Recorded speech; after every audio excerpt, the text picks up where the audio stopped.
Assalamualaikum warahmatullahi wabarakatuh. Jumpa lagi dengan saya Anggris Channel.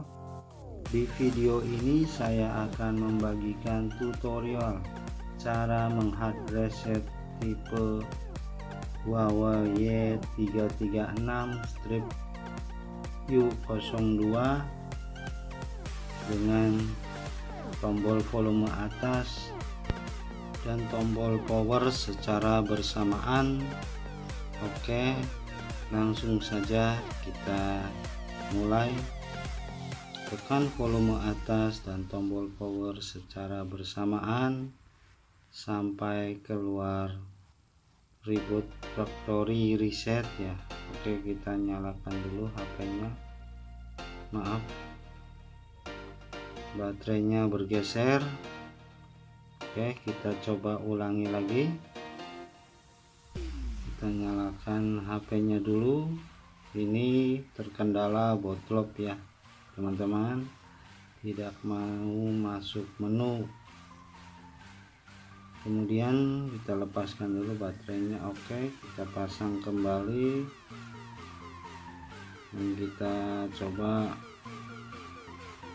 bantu dengan karet hilang ya, agar baterainya tidak bergeser. Oke, kita tekan volume atas dan tombol power secara bersamaan. Oke, sudah masuk ke factory ya, reboot.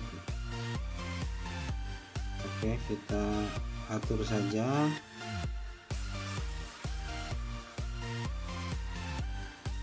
Web data factory reset, kita klik tombol power, kemudian kita scroll ke bawah, tombol volume bawah, lalu tekan yes, delete all user data, dan kita tunggu saja sampai tampilan menu. Kita reboot saja teman-teman. Oke ya, dan tunggu handphonenya merestart ulang. Selesai. Demikianlah video tutorial saya kali ini. Wassalamualaikum warahmatullahi wabarakatuh.